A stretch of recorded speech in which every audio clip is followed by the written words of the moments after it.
All right, folks, example number 3, it says solve. And when we're solving quadratics, we know we've got to get everything on one side.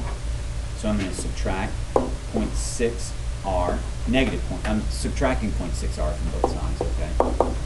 So that's going to give me 4r squared minus 0.6r is equal to 0.5. And then I'm going to subtract 0.5 from both sides, 0.5, okay? So that's going to give me 4r squared minus 0.6r minus 0.5. Now guys, you may see this, and I hope you do. I think equals 0. I think that this would be a lot easier if we wrote these decimals as fractions, but we don't have to.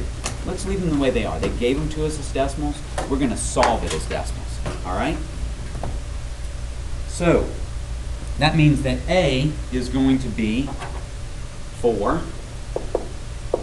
B is negative 0.6, and C is negative 0.5.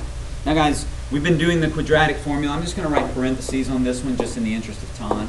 So x equals negative parentheses plus or minus the square root of parentheses squared minus 4 parentheses parentheses. Oh, I need more parentheses than that, because once I start plugging these things in, let me just write this bigger. Negative parentheses plus or minus square root parentheses squared minus 4 parentheses parentheses all over 2 parentheses.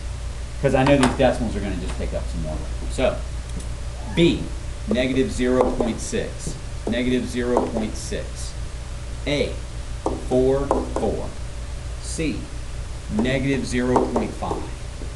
Okay? Now the front, x is going to equal 0.6 plus or minus the square root of negative 0.6 squared. That's going to give us 0.36 when I use my calculator. And I've got a negative here and a negative there. So that means it's going to be plus, let's see, 4 times 4 is 16 times 0.5 is 8. Okay? All over 2 times 4, which is 8. Okay, getting closer. Getting closer. They gave us decimals. We're going to give our answers in decimals. X equals 0.6 plus or minus the square root of 8.36 all over 8. So, we're going to separate this out now since we're giving approximations. Or maybe, I don't know, if 8.36 is a perfect square, we'll see.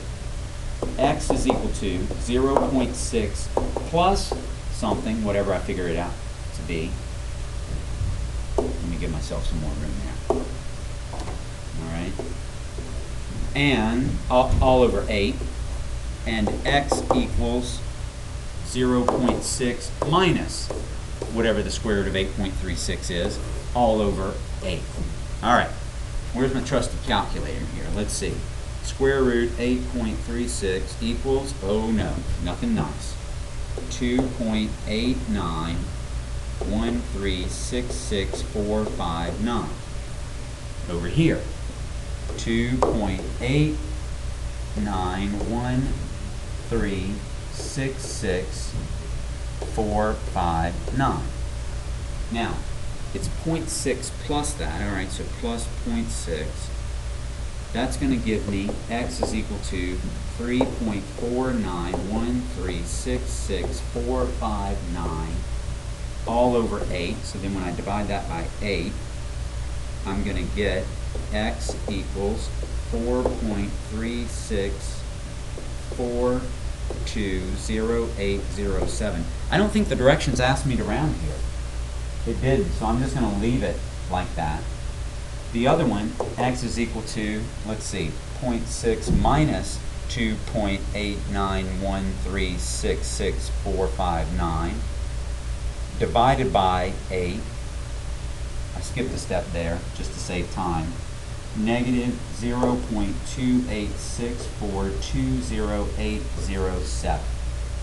Okay? And that's our answers. They didn't say to round it, so I'm giving the whole thing. X can be either of those two things, and they're both just approximations. All right, so look at the directions to tell you about rounding, but this one didn't say anything. All right, folks, great job, and I think they'll